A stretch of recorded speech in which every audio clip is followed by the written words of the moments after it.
Just like Christian to leave me here to do these on the first one. But let's thank John Deere, the sponsor for Truth About Ag podcast.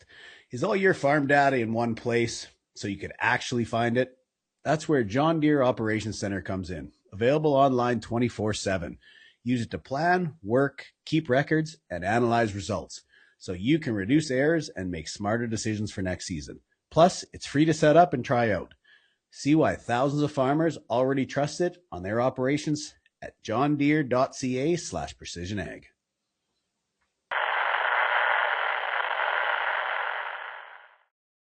Welcome to the Truth About Ag.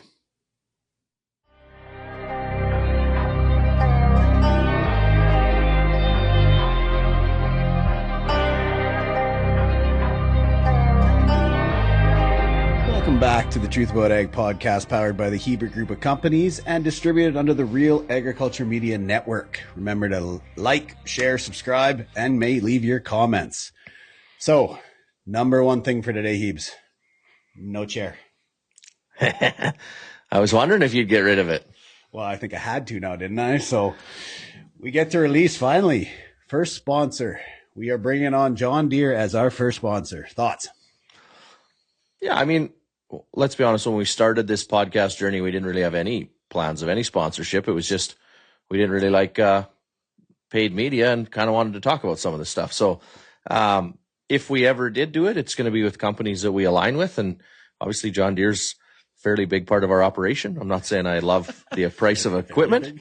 I'm not saying I like the price of equipment, but when it comes to Operations Center and the growth there and what they're doing in the industry, it's a group that we're probably going to be in discussions with for the rest of my career and how they can help agriculture. So it's exciting. Well, and I think the big thing with them is the discussion. I mean, the sponsorship's not based on what we say. I mean, they want us to come out and talk about their products, but at the same time, they want us to be real. So, I mean, The big one for us was this wasn't just a sales pitch. It was more or less somebody we believe in and somebody they actually believe in us to actually that we utilize their product, right? If someone was trying to buy what I say, that means I'd have to prep before I came on here, which would be almost impossible. Yeah. And you're not going to, so. Never. Nope. Okay. I want to cover one thing from my side. So I do want to actually give a little shout out to FCC. So we did some of our farmer coach workshops across Canada. And to be fair, sold out Portage, sold out Listel, and sold out Moose Jaw. And I believe they're looking for more seats in Moose Jaw and Listel, but I am looking forward to the two. And Portage went really well. So, I can't thank FCC enough for bringing us in and letting us show farms some of the farmer coach curriculum.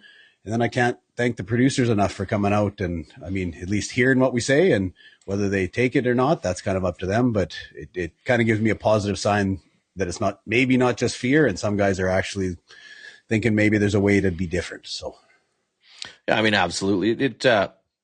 Tight times always make everybody look at their operation, but I think what we're seeing is that tight times can create opportunities, and it also forces you to have a good look at all your expenses and where you can clean them up. And so you have to take that opportunity too. So it's always encouraging to see.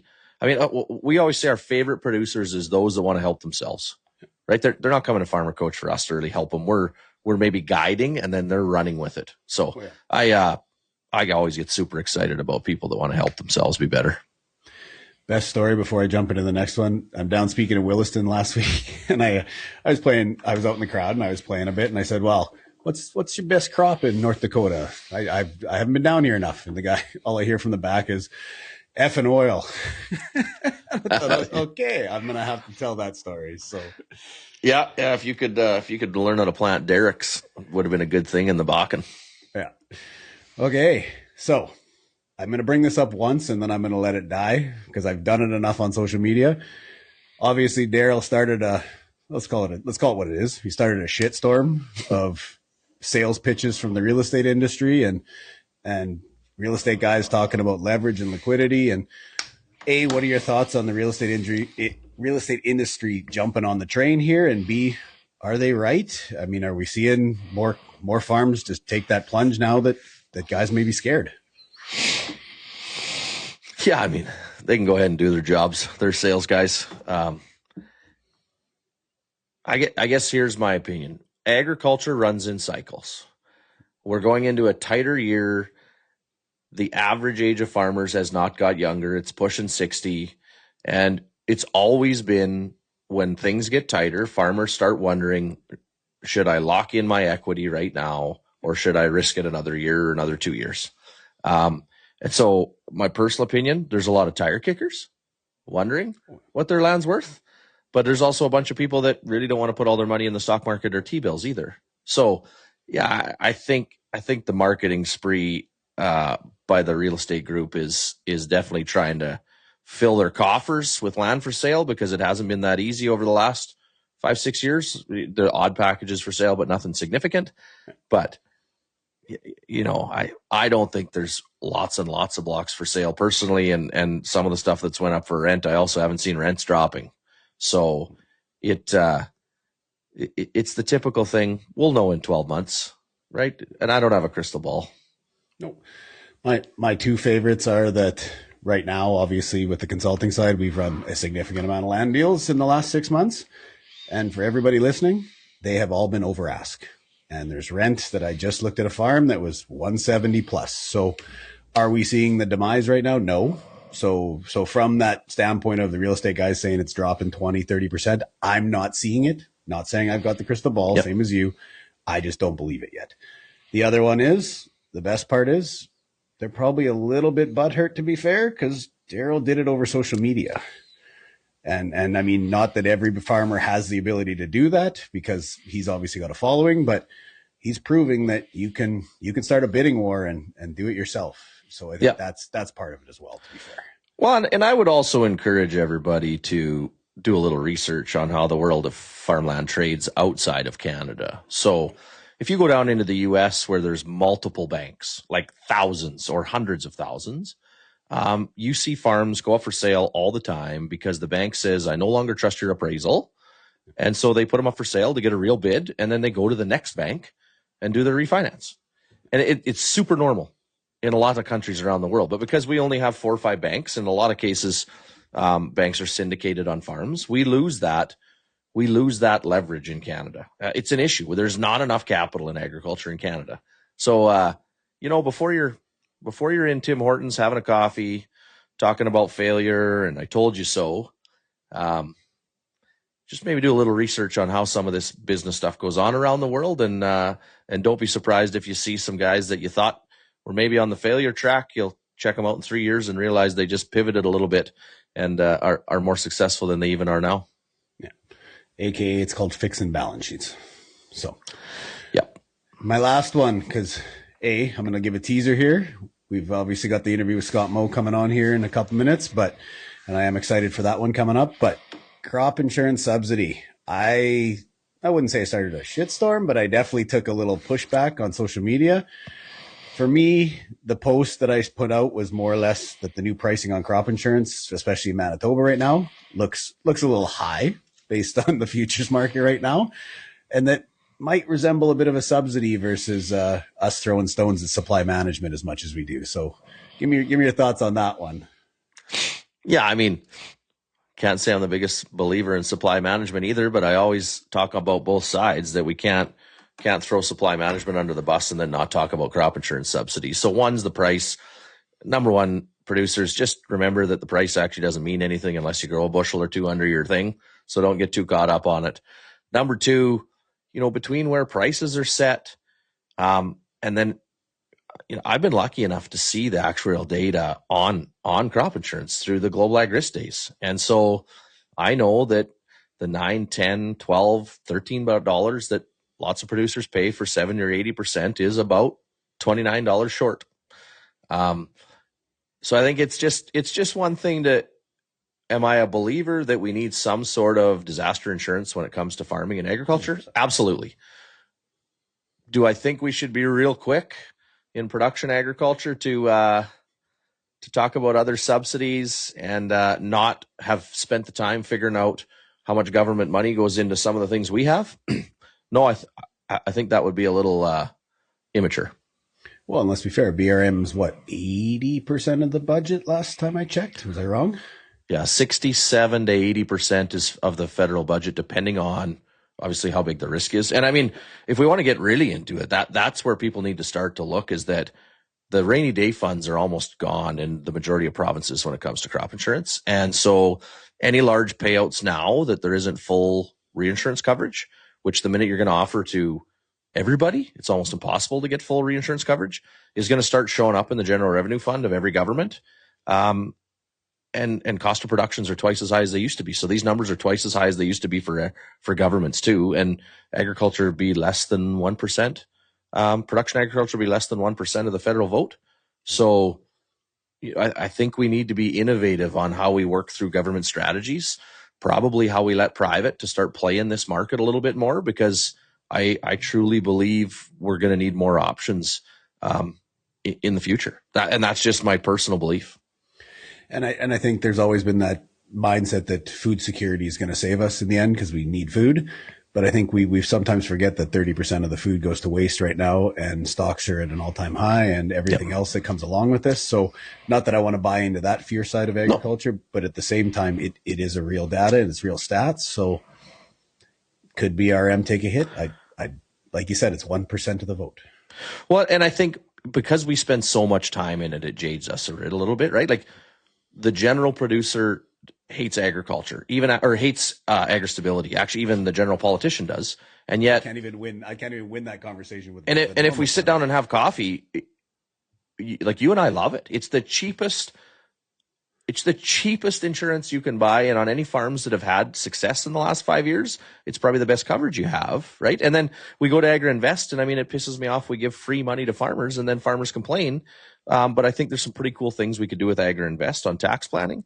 And then lastly, on crop insurance, like I said, it's just, my urge is just everybody take the time to understand what it truly costs to run those programs versus what you pay versus what you have for coverage. And then I think we can have some great conversations of where these things should go in the future. But we get jaded by, farms pay $10, that must be all it costs, and so we should have better coverage. But you and I spend so much time in BRM and risk management, and we encourage people to spend so much time understanding it that it's sometimes hard to have those conversations. Well, let's be fair. I mean, I run a private crop insurance product through Maverick as a commission statement. And I'm still the first one to tell you that agri-stability is by far the top program in Canada. And is it for everybody? No. I mean, no. If you got mixed, diverse farms, no, because you've essentially risk mitigated yourself by having diverse operations. But I mean, for 2025, it was a 10% deductible. Yeah. If you had any crop in the last 5, it's an Olympic average. So it actually drops off the low, drops off the high.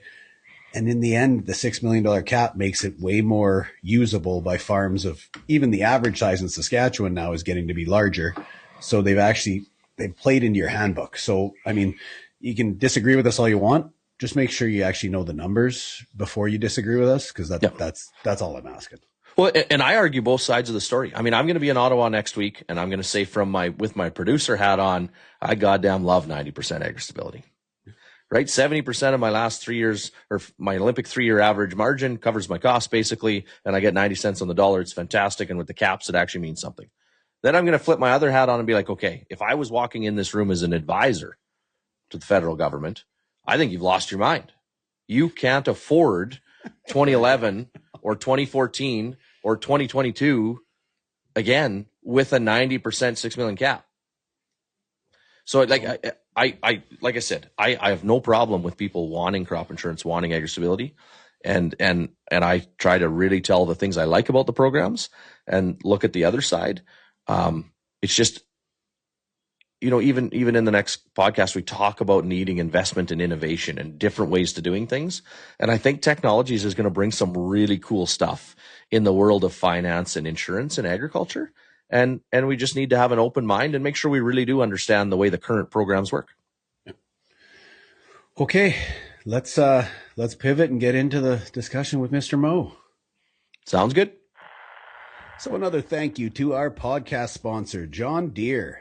Ever wish all your farm data was in one place? That's John Deere Operations Center. Plan work, keep records, analyze results, all online.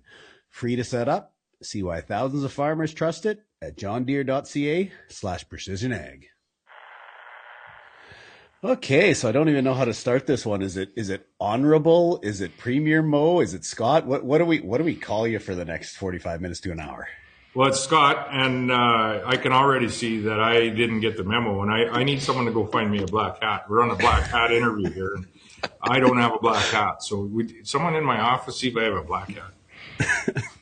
Well, to make it fair, our backgrounds are nowhere near as nice as yours. So, but He's got better hair than both of us too. that's why the hats are on. It's leaving and changing color.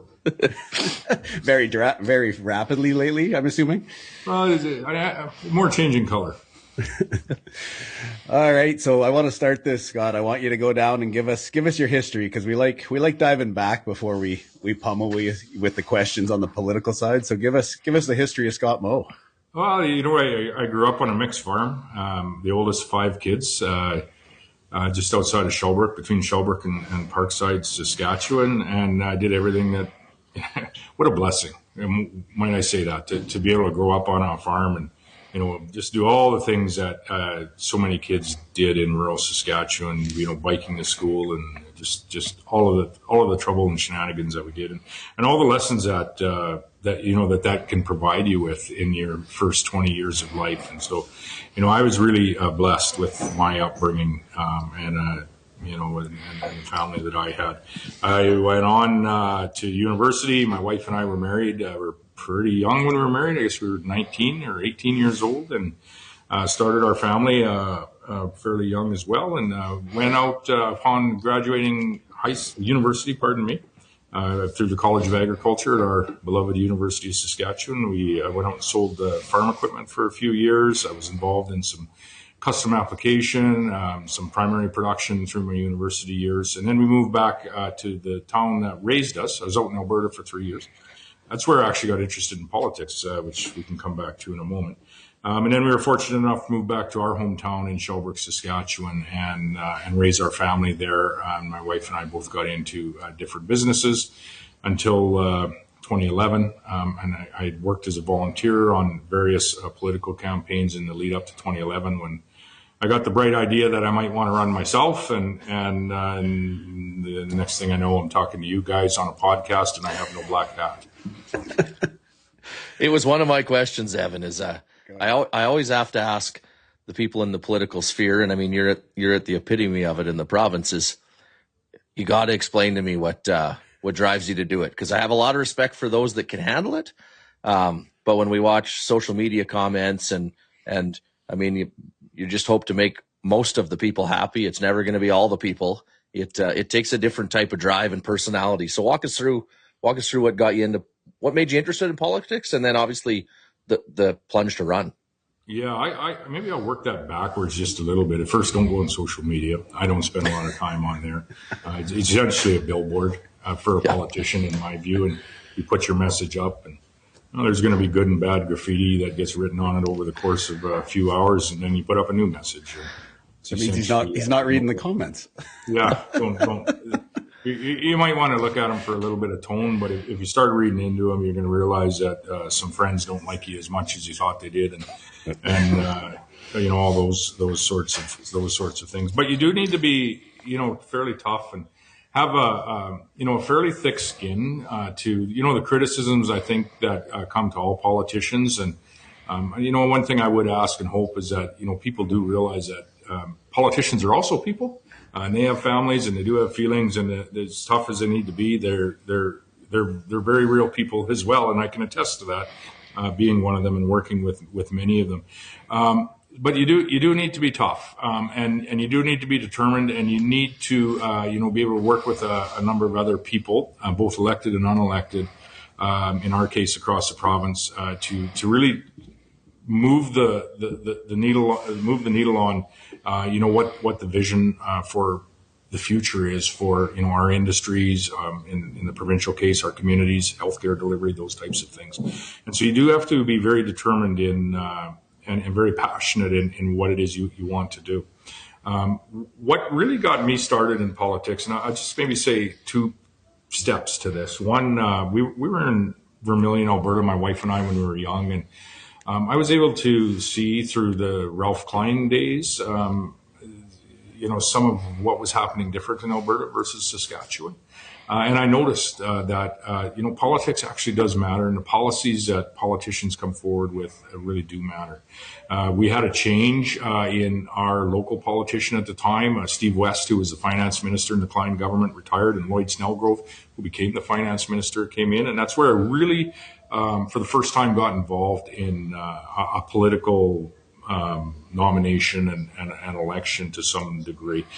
We moved home then after that. I got involved federally and provincially as a volunteer, and then ultimately ended up here. But why I ran in 2011 was I started to see in some of our regional communities a little bit of friction, or call it the traditional hockey battles, where I could see at times communities were thinking, well, if community A gets something, that means community B is going to have to sacrifice something. And it was an either or conversation that was setting up. And I've never truly believed that. I've always believed that, we're going to, as communities, and I would say as provinces and as a nation, we're going to succeed together or we're going to fail together.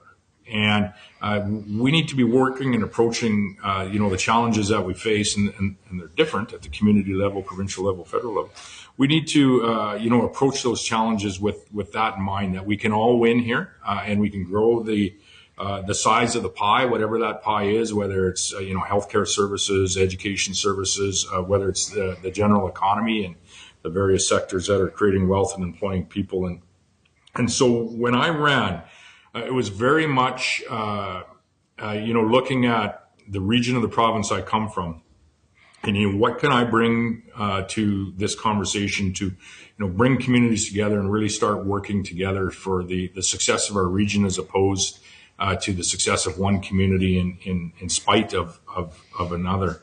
And I think so. That was 2011. If you think of what has happened in regions of the province since 2011. I think that theory has certainly been a valuable one for me to bring to the various levels of the provincial government that I truly have had the honor to serve in.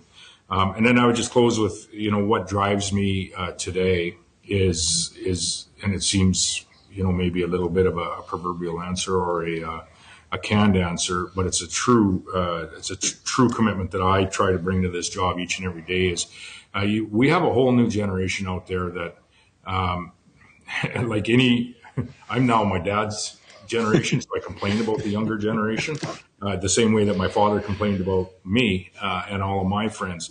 However, when you actually engage with, the youth of today, man, are they talented, and access to information. I mean, they can find information in minutes that, I still would take me days to find today. And when I was their age, it just simply wasn't available.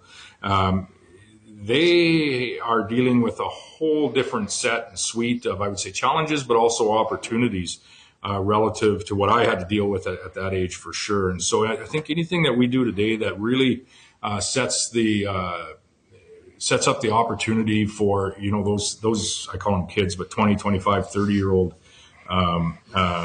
individuals that are, for the first time in many years, have the opportunity to really look at Saskatchewan as being a place where they're going to have a great career and raise their family. Anything that we can do to just elevate their opportunities and their chances, that's good for Canada. It's good for Saskatchewan, but it's also good for each and every community across this province, right from the far north down to the the southern portions of our province. And I think we have a lot of tools here in this province when I look across Canada and everything we're dealing with today to, really have faith that we're going to be very, very successful. Despite the challenges and the uncertainty, we're going to be very, very successful in Saskatchewan in the medium to long term. So I know Kristjan's got a long list of questions, but I want to start with one, because for the last 2 years, all I've heard is Kristjan's side of COP28 and his opinions on how it went. So I want your opinion on how COP28 went for you, and then how it was bringing an actual farmer into Dubai and letting him loose on them. So, well, he had his black hat on, so it was hot. So if you'd asked me that question prior to going to China here a month ago, I would say the COP28, we go on a lot of trade missions, and you always don't get some tangible results when you come home. COP28 we did on all fronts, whether it was investment coming into Saskatchewan, whether it was the opportunity that we had to, in a very unapologetic way, go to a climate change conference and entirely use it as a, marketing the sustainability and how ethically we produce food, fuel, and fertilizer in this province. And it was, as I say, with the exception of maybe our most recent trip to China, likely one of the most profitable trade missions that we have partaken in. I can share. There's an interesting story how we got there, and it actually started a year before COP28. And as you know, we're in various markets around the world. We were, and I was talking with some high-ranking government folks in the Emirates, including their Minister of Energy, Minister of Environment, and they were talking about going to Sharm el-Sheikh and kind of helping ensure that the COP27 was successful. And when they get to COP28, they were wondering if we would come as a province. And I said, well, we'd think about it, not thinking much about a climate change conference. And they said, well, we're going to bring in the nuclear industry. I said, oh, are you? 27 COPs, and no one has invited the nuclear industry, which seems odd. Then they said, yeah, we're going to invite the oil industry in as well. I said, that's courageous. 27 COPs, and the oil industry has certainly been persona non grata at every COP up until that point. And so I told them, I said, you do that. And I said, we'll bring ours. I said, we'll bring our uranium mining industry and the connections we have to the nuclear industry. And we will engage actively our partners in the energy sector and our ag sector. And I said, we'll come tell our story about how, from a sustainability perspective, we are actually an ethical perspective. We're producing the products that we produce and provide to over 160 countries each and every world. And so we invested some money in our booth there. We had a little criticism from it here from the opposition, which I was proud to take because of what we were able to accomplish over there. And at the end of that conference, we had a few high-ranking folks from the Emirati government that came by. And this was truly valuable for me, and I haven't told this story publicly, but they came by and we just had a little meeting in a little booth we had in our exhibit there. And he said to me, you remember a year ago when we said what we were going to do with the oil industry and the nuclear industry, and you said you were going to come and you were going to put on a presence on behalf of the province of Saskatchewan? I said, yes, I remember that well.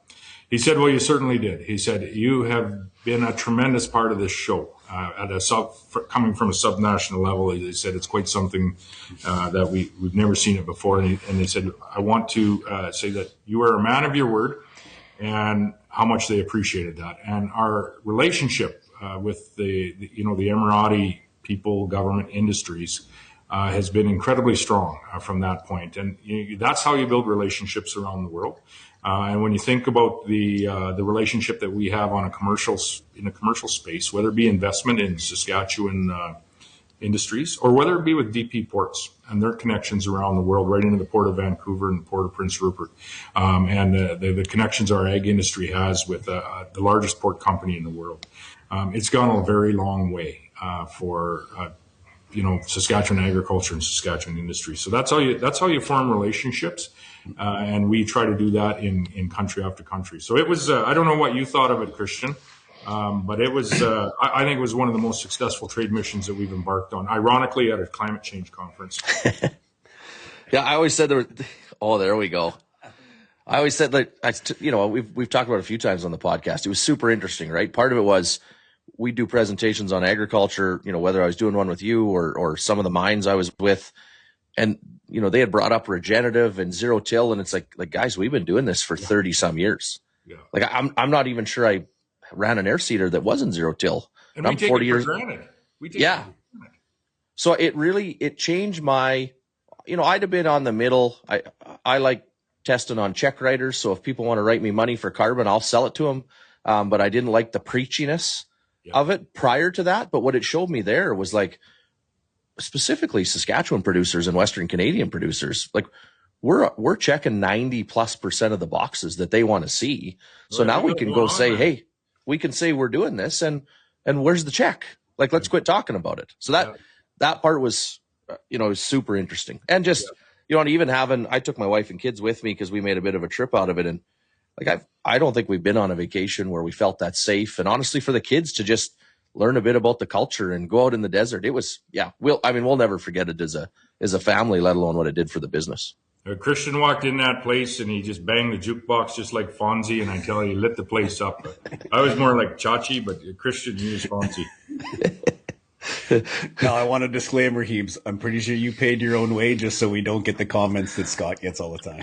I 100% paid my own way there. Yeah, I already took that comment on social media because I agreed to do one media thing with Scott. Oh, yeah. Well, we'll let's pivot then. So we're on the trade mission talks. Let's walk us through, obviously, pretty big win in China, but I think it actually started, quite a few months ago, right? With you and Cody made the first trip over, which personally I believe was pretty invaluable, not only for the Saskatchewan federal relationship, but what it probably allowed the Prime Minister and yourself to accomplish this time. So you want to walk us through right back to probably started last September, the headway? Yeah, it even started prior to that, and I would actually take it right back to 2019, and I'll draw the connection to 2019 in just a moment. And you don't often know these connections till they matter later, and in this case, 6-7 years later. But yeah, we had kind of through conversations with the the Chinese ambassador who I met with just last week when I was in on Ottawa as well. And he's quite satisfied with the way everything has gone, as we are, because there's a restoration of agricultural trade largely, and I think there's some opportunities for us in particular in the energy space with some of the MOUs, maybe even forestry as we move forward. And, there is an opportunity for us to likely double our exports to China in the next short while, a very realistic opportunity for Saskatchewan and Alberta and Canada more generally. But it did start last fall when I was actually talking to the ambassador, the Chinese ambassador to Canada, and he said, I haven't been a premier in China for 6 years. You should come. And I said, well, and there's a reason why we haven't been there for the last 6 years, and I won't get into those details. However, you know what? If a premier does come to China to break that dry spell, I said, I agree with you. It should be Saskatchewan. And I said, so let's put it together. But I said, I'm going to tell you right now, I'm not coming to hang out and just to hang out at the hotel and walk up and down the streets. So I said, I'm going to need your help because I want to meet with the highest levels of the Chinese government with a full intent on engaging with eventually removing these tariffs. And he said, I will help you with that. And so then I thought, well, if I'm going to go, and I've always said this, it isn't going to be Premier anybody, including me, and President Xi standing up and saying, hey, we got a trade deal. It has to be the Prime Minister, right? And so, I'd offered to Prime Minister Carney, both privately and publicly, that he should join me. Now, he had offered, he said he wouldn't come. And listen, I understand why. That by the time you get your Prime Minister there with the President, you want to be at the end of the negotiation and be able to move forward with something concrete. But he offered Cody Blois. And at first I thought, But then actually I talked with Kristjan, with you and others, and Cody's words, not mine. He'd said he was ag minister for a hot minute before the election. And, in fairness, he gave that quite a bit of effort in the short time he was there, engaging with, ag producers and farm groups across the prairies. I would say he gave it as much or more effort than probably what we've seen for a number of years. That legitimate effort, regardless of political stripe and history, I think it was appreciated. And it was appreciated by me. And so I was quite positive on Cody coming. And I'm glad I was. And as a lot of credit to Cody Blois, he was back in market a few times after we were there with China. Well, I guess back to our visit in September, we actually met with both of the organizations that had tariffs on, and there's two of them that had tariffs on our seed and meal and pulses and oil and pork and seafood and all of those sorts of things. One was called GAC, General Administration of Customs China, I think it stands for, and the other was Ministry of Commerce. And we met with both of those at very, very high levels. And thanks to the ambassador for helping us. Our China trade office is integral in lining up those meetings as well as, and those trade offices are invaluable through our trade and export development ministry. actually one of those, I think it was GAC. The don't tell anyone this, but the embassy and the ambassador hadn't been able to meet with at that point in time, and so we were very fortunate that through our provincial office we were able to align that meeting.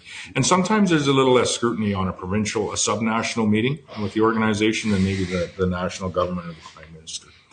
So Cody was back in market with ministers. I think he was in attendance when and again I'll get criticized from my conservative father for giving the Prime Minister Carney credit, but he advanced meetings with Premier Lee, had a meeting on the sidelines in South Korea with President Xi, all ultimately to allow Cody and various ministers to keep advancing the conversation, and then we were able to come back in January and have the bulk of those tariffs removed, and I think. The products that they were reduced and removed on have done two things. One, last week we had 600,000 tons on the way to China. That's a good thing. You're seeing a little bit of upward price pressure. That's a good thing for the canola everyone was sitting on, and you probably have a bin or two yourself, you guys. And but second, it will provide us some certainty for our cropping intents for next year, which I think is doubly impactful as well. The connection back to 2019. We're sitting in the meeting, and I got the opportunity, I suppose, and I'm fortunate to sit alongside the Prime Minister and listen and hang on every single word that came out of his mouth, even the odd one that I may not have agreed with or wondered why he said it. We might get to that in a moment. However, the ambassador was across the table, Premier Lee was across the table. And a fellow by the name of Minister Wong, who's the Minister of Commerce there. All of them very aware of what Saskatchewan brings to the conversation in not only food, but potential for maybe some oil exports and other opportunities moving forward, but also aware of what we've added to this, what is now becoming a much more positive conversation over the course of the last decade. So the Minister of Commerce, Minister Wong, he in a previous life, going back to about 2019, was the Premier of the Heilongjiang province. When I was there on my first visit in 2019, he had hosted us for a state supper, and we'd engaged with him for the better part of a day back in 2019. And so we were able to recount, the relationship going back that far. And at the end of the day, in these market-based trade agreements that we have around the world, it isn't entirely dependent on well, I actually would argue that it is. If you have any hope of, finding your way through, some of these trade-related, tariff-related challenges that we seem to have all too often in China and India and other large markets, it helps. To be able to relate to the fact that, in 2019, we had this supper together. It was good to see you back in September of last year. And we're back here again now to not only restore some of the trade that is good for the importers in China, but good for the exporters in Canada, but then to build on that into the energy space and maybe into the forestry space as we move forward. And so it's still a people business and person-to-person business. And I think we can be thankful for that. So a lot of credit to Cody. Prime Minister Carney did what he said he was going to do on engaging in this file. And, now I think, to speak as a true Canadian, we now have we actually have a cap on the imports of Chinese EVs of 49,000, which we never had before. And so I think a real positive all around. I got a few questions on the Prime Minister, but I got to go to my favorite one was, I wanted you to walk me through your mindset of your social media increase from the Mimi where we heard the New World Order and Scott gave the lifted eyebrow that obviously went pretty wild across the world. So, I didn't really have phone or much to work on there, and so I didn't see someone had told me that your chubby face is all over the internet. You're trending, and And so anyway, they said what it was, and I said, "Oh yeah." I said, "I know exactly when that happened." But I said, "I don't know what my face looked like, but I know what was going through my hell." I was like, my head, and it's like, bloody hell! Like this is going to ruin a really good moment in agricultural trade and Yeah. international relations. And sometimes when people will argue me with, they'll argue with me on this, and they're more than welcome to. But I don't know if sometimes maybe not everyone quite understands have the interpretation behind things they say. And I think the Prime Minister had spoken to it after, and I had spoken to it as well. But yeah, at that moment, and I didn't see the meme till a number of days later, but at that moment I was like, geez. It came straight across your face. We knew what you were thinking. But like you said, his communications team maybe hadn't updated him on WF and Carl Schwab and all that stuff that everyone else had seen for the last 2 or 3 years, right? But I want to go down that path though too. Is that so? One of my frustrations as a citizen with politics is it seems like instead of having an election cycle and then I'm going to say a get shit done cycle, we some of the groups are just in constant election cycles, right? And that's what I find right now is that sometimes you got to compare what you have to what you had, and I don't think anyone could argue that Carney is a large step up compared to what we've had over the last 10 or 11 years. And I'm sure you'd have a comment on that.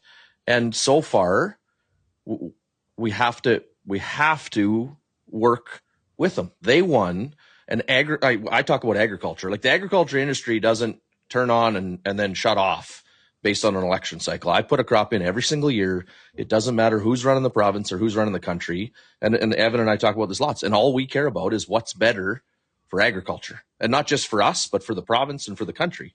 And so, I give you credit for improving that relationship, and it'd be good to get your opinion on the opportunities you see ahead because of that. Yeah. I can be pretty frank about the relationship that I have with in particular, the Prime Minister right now. Is he won the election. I didn't vote for him. However, he is a Prime Minister, and if I want to get a trade deal signed to restore some trade in China, I need the Prime Minister there to do it. I'm going to go to India here in the not too distant future, and hope to do some good work in India as well on a number of files.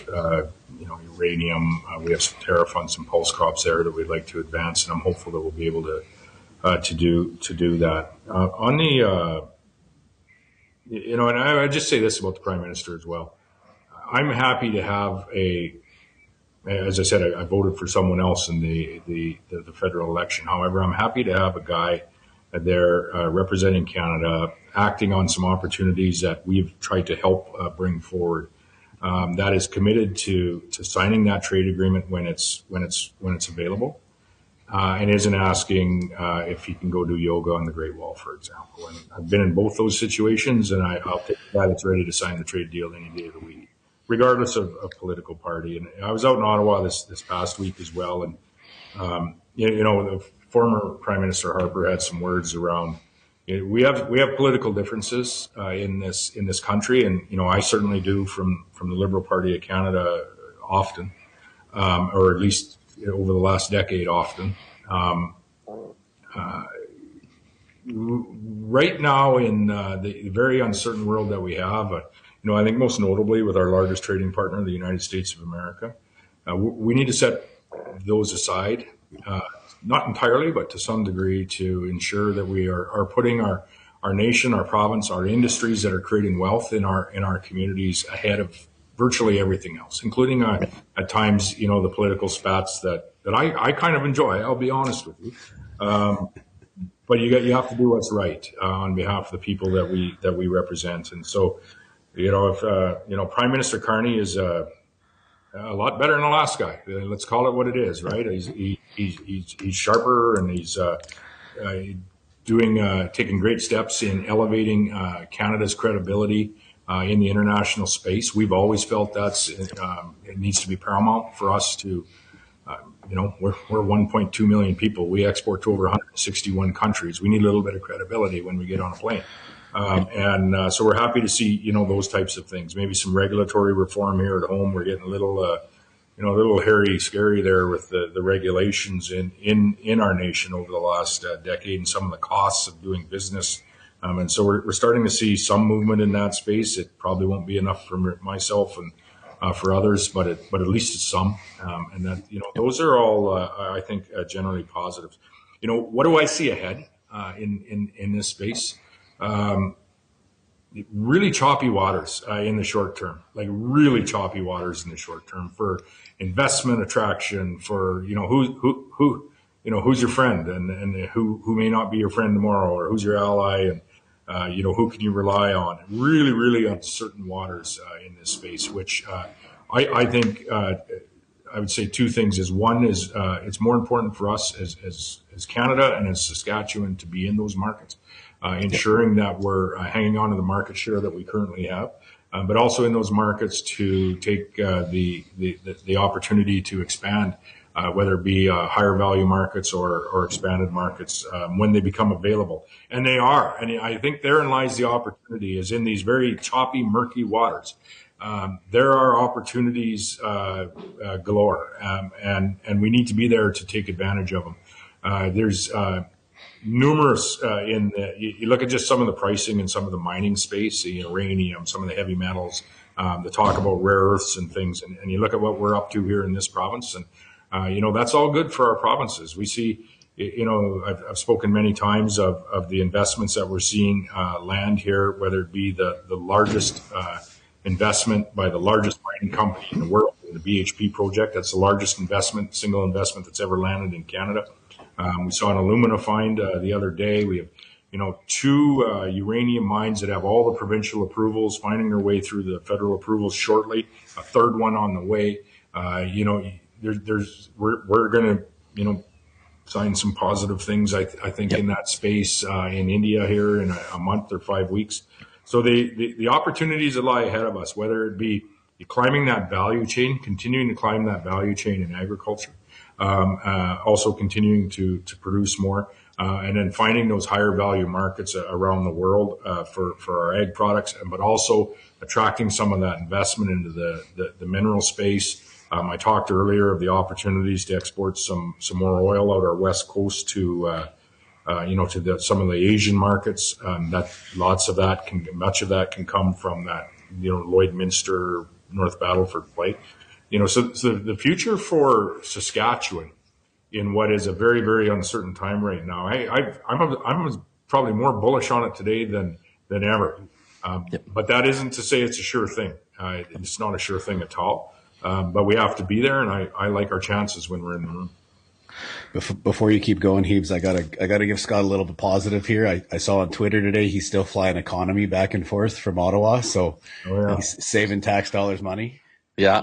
No, we generally do. Yeah. Well, I always snicker, like, so the last, obviously completely agree with you. I mean, the last decade has been pretty rough for provinces getting along with the federal government, and not specifically provinces in the West, but kind of my analogy now is like the Olympics coming up. How crazy would we be to send an Olympic team from one individual province or just from Ottawa? We get our ass kicked, even though we're pretty good hockey players. We send the best players in the country. And so over time, hopefully, right, that all can get needled together, that the provinces in the country on the big topics can agree and just put the best foot forward. And obviously oil going off the West Coast or EVs into Ontario causes a little bit of interline arguments. But when it comes to certain things, we have to have a Team Canada approach. Now, I'm assuming, though, if I was to quiz you on, say, firearms, the Liberal Party of Canada is not going to get you to come over to their side of thinking. That's terrible policy. Oh my goodness. Yeah. You have 9 provinces that say it's a terrible policy and still moving on it. So it's unfortunate that they continue to double down on a policy that not only is bad, it just simply isn't going to work. No one's going to enforce it. You certainly can't in Saskatchewan. I joke we have it is, they are going to change the law, so there is going to be some legalities to it, but nobody's coming to get your gun in Saskatchewan. And if they wanted to, they would need a provincial license, and that's that's a department in government that we just don't have the resources to fund at the moment, and we won't for some period of time. And so as long as I'm hanging around this room, there's never going to be a license provided to anybody to come get your firearms. So good luck. I just thought it was good for the listeners to hear that you might. I completely agree with you working with Carney on getting canola moving and tariffs removed, and as everybody should, but they don't have to automatically assume we're going to agree on everything. Yeah. And I think such is business. Like, line up where you can, and let's work together where we can, and where we don't agree, we're not going to agree. Yeah. So my one other kind of thread I'd like to pull is, and this is a bit of a personal opinion, I'd like your theory on it, is when you look at all the resources we have, one of the other countries in the world that has a lot of them would be Russia, and they're not really in a great position to capture this opportunity. So how do we make sure Saskatchewan specifically, but Canada, really does try and capture this opportunity? Because I agree with you. I think the volatility between China and the U.S. it's going to be volatile for a little while here, right? But as you said, sounds like you're headed to India to do some agreements there, but at the same time, get agreements done in India, but you still have to maintain that trade with China and the U.S. But that volatile times usually open up opportunities, and one of the biggest players that would compete with us is in a real hard spot to compete. Yeah, they're in, unfortunately, an acquisition mode that is not in anybody's best interest, in particular the people of Ukraine, and we've been very supportive provincially, and I think thankfully from a national perspective of the Ukrainian defense of their country there. But you're right. You speak to all this volatility around the world, and a significant amount of it coming from our largest ally and trading partner in the United States of America. And it's really, I think, the second Trump presidency, and I was down there just before Christmas, and we met with Secretary Bessent and Ambassador Greer and Secretary Lutnick, and to think that America would be taking this type of a trade position with Canada was really beyond comprehension just even a year and a half ago. But here we are, and I would say Prime Minister Carney said a couple of statements, nothing on the firearms that I agree with, but a couple of statements that I do agree with. And the one would be, we need to do what we can to determine our own destiny. And so there is an opportunity in this time as well for us we'll get to dealing with the Americans. They will still be our largest trading partner, and they will still be likely our largest ally in a post-Trump world. But it might be somewhat different as well, and I think we need to realize that. And so, this speaks to the importance of not only restoring trade with a country like China, not because we want to adopt, communism and become part of the New World Order and all of these things, but we want to sell them some canola, man, and maybe some oil. And those are two very, very different things. And the same with India. There's some opportunities for us to, really expand, things like canola sales in India. And so India is over 1 billion people. You get 2% of that market. That's significant.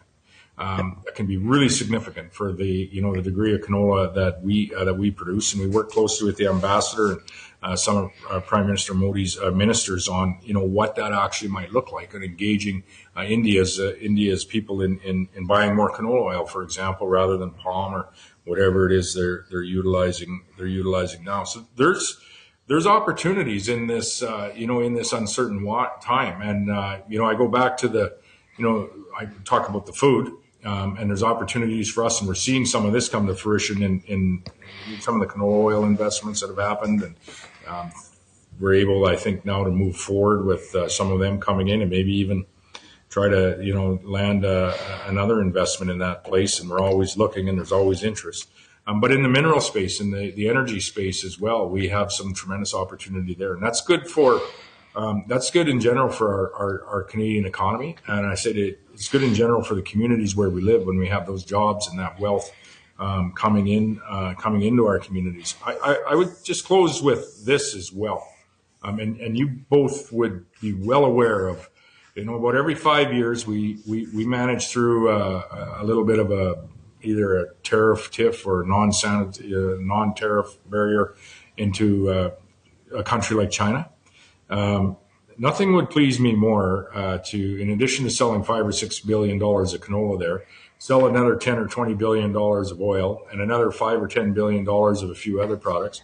And then, when you get into a little bit of a disagreement over something or another, maybe it's not always canola that's the target each and every time. And spread that out a bit. And so, a little bit maybe selfishly from a Saskatchewan perspective, I think there's some other, opportunities for us to, one, expand trade, two, expand how we create wealth in our communities and jobs, but three, to take a little bit of the target off that one industry that I think we dealt with in 2015, again in 2020 on some oil, and then most recently to a much more severe extent across the board. So I'm pretty bullish on our opportunities, determining our own destiny, really taking the opportunity to advance and increase the in the mining, the value added that we have in the province by attracting investment here. Case in point, back to COP and all of the, and there's a lot of investment entities there that we're looking at Saskatchewan.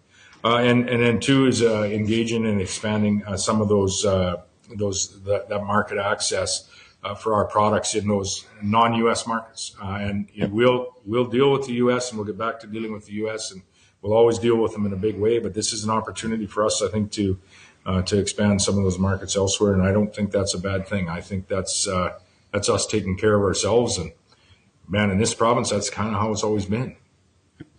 Phoebes, I want to steal one of your questions from you because I want you to get your answer in here too. So I know, Scott, you and Minister Merritt obviously have the FPT meetings coming up here in the future. And I'd like to know some of your thought process going into those. And then Hebes, obviously I know you're in Ottawa next week, so I kind of want to hear your side of it too. So. Yeah, I'd maybe just start. One is very first FPT meeting I ever went to was an ag meeting. Jerry Ritz was the minister. And the minister for Ontario was Premier Wynne, because she was the ag minister for that first year. We didn't get along so good. I think I have that effect on Liberal Christmas. Anyway, that aside, Lyle didn't go because he had something else going on, so he sent his legislative secretary, and that was me, and I was a deer in the headlights there. But I did learn very quickly. Saskatchewan plays a very outsized role in the leadership at the Ag Minister's FPT. We have the most significant, ag industry. I'd say just global leading on every front, whether it's production, marketing, everything that we do as good as anywhere in the world, and producers can be very proud of that. But there's some challenges as we look ahead, and here's one that wouldn't be a surprise for producers. And in particular this year when, our margins are a little tight, is the cost of production in agriculture. People talk about the dollars per acre coming in, and the cost of land has been increasing, but the cost of production is, gone up markedly from, when I was actively involved back in the early to mid 90s, and significantly. And, with that comes, some of the costs that are cost shared between producers, federal government, provincial government around some of our, business risk management programs, and, and the role that the private sector plays in that space with some income insurance, and so this is a challenge. Most notably, I think it's a challenge at the farm gate, but it's also a challenge for the the liquidity of those programs where we have a touch as well, because the numbers are getting real big, real big. And, I think we all felt that a couple of years ago in certain areas of the province when we didn't have the best crop. But so Donna Harper always used to say when she said you should run for this position, and she said it'll be easy. Don't worry about it. And then she quickly told me after, maybe Jim Ryder did, well, if it was easy, anybody would do it. The same holds true for ag production and trying to balance those numbers that literally have, likely tripled in the last decade or decade and a half. Yeah, I mean, I actually looked at my old TPAP notes, Schauder. So when I went down in 2008, I had our total cost of production at $263 an acre. God, I wish. Right. So since 2008, we're, basically a double, right? Call it, not, depending on the crop. So I completely agree. I think that causes pain for both producers and for governments on the risk side. But, my general themes for FPT, obviously BRM is always a big thing because it's a huge chunk of the federal and the provincial budget, and we're getting to be less and less % of the vote. And so it needs to, I have some pretty strong opinions on how we could change some things, and I'll probably talk about those in Ottawa and then maybe give feedback on a later episode, right, on all the different programs. But I think also, Premier already talked about all the red tape and regulations. So, I mean, you look at things like CFIA and PMRA being under environment instead of under agriculture, and it's taken away them being looked at through an economic lens. Because in my mind, health and safety of people and animals, that's just a rule to play the game, and we all agree with that. But the red tape there has really slowed down products coming into Canada. I also think this, I don't know where it came from, but more and more meetings I do, we're getting mad at companies for investing in ideas outside of Canada and companies that would be good for agriculture. And in my mind, no, like I want to import great ideas, great talent, and great products, and I want to export everything we grow. Yeah. Hopefully value added. So if for us to think that, the zero till that that got invented in Saskatchewan, basically, if we're going to come up with every one of those ideas just because we're from here, we're dreaming. We want to come up with all the best ideas around the world and see how they could implement here. So I think that, just that economic lens on how we come in with money. And then, I mean, I'm a big fan of a lot of the large companies in agriculture, but at the same time, we've got some oligopoly problems, right? Whether that be banks, whether that be equipment manufacturers, whether that be fertilizer, whether that be chemical. And I know a lot of the people that run them, good people, they put a pile of money in R&D. But the fact of the matter is the less number of people you have playing in the business, the less innovation you have on how we do business. So you look at all the options available when it comes to capital on commercial real estate. Pension funds are doing debt sides of that. Equity players are. The banks are doing it. They're not buying up real estate in Saskatchewan, but they're providing the debt side of it. Yeah. And yet in agriculture, there's almost none of that. Right. So I think that innovation on how we deal with some of the things we do in agriculture is some doors we probably need to look at on the FBT agreement. Yeah. And there's a few differences there on, who can and can't own farmland and things that are pretty sensitive as well. I think necessary to some degree as well. On the BRM piece, the risks there are kind of twofold, and the cost of production increasing, I think, makes everyone realize what the risks are. But the first risk, I would say producers have done an incredibly good job at alleviating, and that's production risk. This last year we grew, probably the average or maybe even slightly above average crops up in our area. It wasn't a good year. We had like 3-5 inches of rain. I mean, to grow the bushels that we did on the rain that we had, we need a lot of snow now and some pretty good rains in the spring to get back at it. But, credit to the producers with all of those, the zero till, the fertility, everything that they do, spraying on the right day rather than the right week. And it's incredible what they can pull out of just a few inches of rain. And I know you've seen that in your area over the years as well. So the production risk is, I think, alleviated to an incredible degree relative to, we probably had a similar amount of rain in 1988 and we had a disaster. We did not have one this year. And so that's good. The second is the market access risk. That's what we spent the first part of this program talking about. And the things you just mentioned, Kristjan, about, doing business in the innovation idea space, that actually opens up market access opportunities for you. It solidifies the relationships. I said earlier that trade is thankfully still to a degree dependent on person to person, not entirely, but it doesn't hurt in any way. And that's where you really, I think, cultivate those relationships is when you're sharing and co-investing in that innovation space and then implementing them in different parts of the world, including our parts. So that's helpful in the market access space. So we've kept them about 50 minutes, Ebe, so I'm going to let you finish up with your last three questions just in recognition of his time. Yeah, fair enough. I'm too direct with my answers, I imagine. Hey, you're pretty good. One day I'm going to leave one question off the board, but one day we will get into it. Is I'm completely on board with the critical mineral and natural resources absolutely leading Canada globally, right? But man, oh man, we got to figure out a rural economic development, rural healthcare strategy, because everybody that, call it 80% of the people that are going to work in those industries don't live in cities. And in my opinion, it's an area that we need to put a lot more effort into. I got a couple crazy ideas, but it's probably a whole nother podcast. Just listen in the next month or so where we very much, I hope, are going to start a conversation about using current innovation and bringing that into healthcare delivery in a pretty significant way. But opening up the conversation on, how that we can continue to ensure that innovation that was available today, wasn't available yesterday, is being used in how you and I are accessing healthcare regardless of where we live. So let's come back to that one after about 5 weeks. Perfect. Yeah, I got some ideas I can throw at you too. So yeah, so we always finish the podcast with, to be honest, they're Kristjan's, I call them his 3 selfish questions for our curious nature, but they're softballs. The first one is, you've met a lot of pretty interesting people in your life. What's the best piece of advice you think you've ever got? Or some of your favorites? Yeah.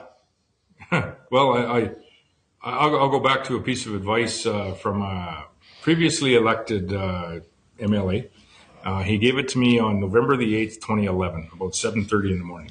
That was the day after the first election that I was elected in, and I was down having a coffee, and he came by, and he gave me a few pieces of advice, and I remember them all. But this was one that I found interesting, and maybe people that are thinking about running for politics or dealing with politicians could just remember this at times. He told me, he said, I've been watching you around town. He says, you like to get stuff done. I said, yeah, you bet. That's why I ran. And he said, you need to know. He says, I was down there for a while. He says, government is a big wheel. And he said, it moves along very slowly. And he said, if you get good at what you do, he said, you pay attention when you get down there. And he said, if you start to understand things, and he said, you actually become an effective politician. And I'm not saying you will, but you might. And he said, if you do, he says, you can get beside that wheel. And he said, you can nudge it a little bit to the left, change its course. He says, you can nudge it a little bit to the right, and you can change its course. But he said, you should also know that you should not try to stand in front of it and stop it, because he said, it's ran over a hell of a lot better men than you. And, I just never forget that when we're trying to, change course on things here is, sometimes it's frustratingly slow. We're still faster than universities, and I say that to you. But it's frustratingly slow, and at the federal level, even slower because it's larger. And when you're trying to get something done, I find that incredibly frustrating. However, maybe when things aren't going the direction that I want them to, like maybe the last 8 years federally, maybe they don't get too far away on you because it's slow as well, and you can try to bring some of that back. And that's I think some of the work that we have to do as Canadians right now is in a sensible way is bring some of these things back to reality rather than what we're essentially figments of someone's imagination. So I always remember that story. That's not one that I got from somebody abroad. I probably have a few of those as well. But a local farmer that ran for politics back in the 80s and met me for coffee about 8 or 10 hours after I was first elected, and that was some of the first early political advice I had as an elected member. I've heard that one from you before. That one's a really good one. Yeah. Okay. Second question. What's your favorite book you've read? When I read, I will try to read from, not everyone will believe this, try to read from one perspective and then the other. Like I read a book, Bill Clinton's book, and then I tried to read George W.'s. And those are 2 different perspectives, right? Within the same party, years ago, I read John Kristjan's book, but then I thought I better read Paul Martin's, right? And they're 2 very different perspectives, in particular about one another. You got to love liberal politics. Actually, one of my favorite books is a pretty simple read. But he was he was one of 2 favorite hockey players I had, 2 very different hockey players. I loved Wayne Gretzky, of course, grew up watching him, but I also loved Bob Probert because he was such a loyal guy. And, there's nobody that didn't want to play on Bob Probert's team, right? And there's nobody that didn't want to, unfortunately or fortunately, in Bob's case, if you're going to the bar, you probably wanted to go with him too. And Yeah. for multiple reasons, I suppose. But he had there's a book on him called Tough Guy, and just because I liked him so much, I really enjoyed that book. One book of interest, and it kind of borders into that conspiracy theory space a bit, but it's a good book. It's written by John Perkins. I read it quite some time ago, and I think there's a sequel to it now, and I read that more recently. But it's Confessions of an Economic Hitman. And there's an interesting book on World Bank, probably getting into the WEF stuff and whatnot. And it's and I kind of appreciate it now because it's out there a bit. I don't think the world is all like that, but there's elements that you got to keep your eye on. I'm thinking Gavin McKenna was probably wishing Bob Probert was with him this week. He's in a bit of heat on a little tussle at the bar, but hopefully it doesn't drop him down. Yeah, all indications are maybe somebody needed it. Yeah, I don't know too many Canadian hockey players that if they heard the wrong thing about their mom wouldn't maybe not think before they took action. So those things happen.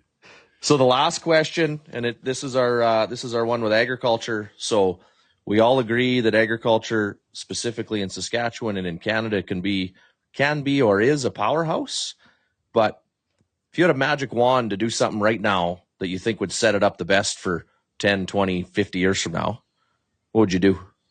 Go to the maximum value-added space and really be in the business of exporting ingredients as opposed to any canola seed or any wheat, any of the raw agri-food products. It's an entirely different conversation when you're in those markets, when you're talking about ingredients, food-based ingredients. Entirely different conversation when it comes to tariff talk and things like that. And many of the jobs then stay right here in the province as well. And so we see that just to, I think, a small degree with the canola crush industry that we have. Starting to see some of that space entered into in like the pulse fractionation, the protein fractionation space. But I think and in particular in rural Saskatchewan, and I maybe just close with the synergy I see on rural and urban Saskatchewan in relation to industries like this or mining or anything. But I think that is, from an agriculture perspective, that's the quickest way, and it isn't fast, but it would be the quickest way for us to inject literally billions of dollars, additional dollars, into the ag sector while providing some, I think, some market stability as well, or more market stability than maybe we have with boatloads of raw product floating around the world. And here's why Saskatchewan's so well poised to do it. Many will say, well, we're not close enough to the market, so you have to ship the raw product and they'll process it there. That's not true. Actually, Saskatchewan is very well poised to do it because we do have a rural area where we have resources. Ag land is a resource. We have the potash mines, uranium mines, aluminum fine, oil fields, all in rural Saskatchewan. Who brings value to them? And Kristjan, I'm sure many of the folks that work on your farm live in urban Saskatchewan. They'll live in a town and a village, maybe Mooseman or somewhere, out in that space. Many of the people that work in the potash mines and the oil sector, they live in Lloydminster, Saskatoon, Lanigan. And so the people that really bring value to that rural resource often are located in our urban areas, our towns, our villages, and our cities. And so the synergy is great in Saskatchewan, where those rural resources plus that urban expertise, the people, really adds up to something greater than two. And so I think we're very well poised to take those next steps. In fact, I think we're taking them now. And so if I could wave a magic wand and encourage something to happen in agriculture that was really going to inject some financial stability and more dollars into the industry, it would be for us to climb that value chain and employ that many more people and provide that market stability to the farm gate. Perfect. I want to thank you, Scott, for coming on, obviously, and thanks, Hebe, for obviously this is your connection, not mine. So it's been a good hour of me learning and listening. So anything you want to finish with, Hebes, before we cut her off? I'll just say thanks, not just to both of you.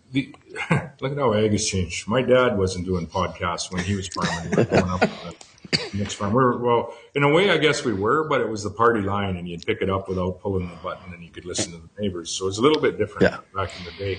Now I'm dating myself, but the spreading and disseminating of information, and actually information like this that's coming from real people.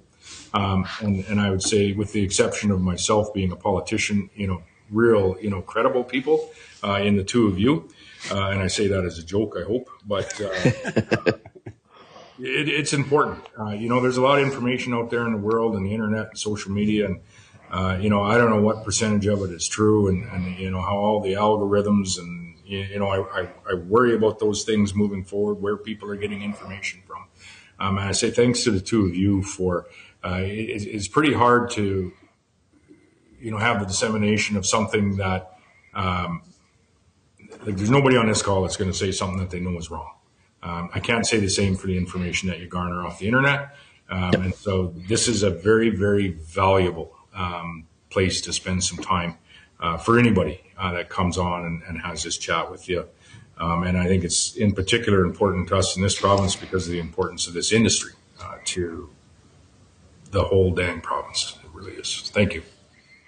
Yeah, we appreciate you coming on, and there's been a lot of big wins lately. Obviously, canola is just one of them. And I got a black hat. That's a pretty big You got a black hat. Yeah, we'll. You want to know what? Shout. I think he gets. I think we'll send him a Heber Group hat for being on the podcast. We're trying to get him less hate, not more Hebes. Well, that's I don't know true. where I got this one, but it says on it, Crunch Punch Chicken. There you go. I have no idea where I got that. Next to the canola deal in Beijing, I did play a hockey game. I haven't played a hockey game in 12 years. In Beijing. I got an assist. And so I got the puck on my desk, my Beijing one hockey game, one assist. We played at the Beijing Hot Wings. And it was pretty good. Don't take this the wrong way, but I'm assuming you had a size advantage in that game. No. One guy got in a fight. He was a bigger fella, so he got suspended for a game, and I got to use his equipment, so it worked out perfect. However, I did wonder a little bit, what kind of a league am I going into if he's suspended for fighting? But it was really good, and I couldn't help but think that I think the president had said that the Chinese are the first thing they're going to take away is hockey. Hockey's alive and well in Beijing. I was playing. That's awesome. We might as well end there. That's too good not to end. So thanks again, Scott. Take care.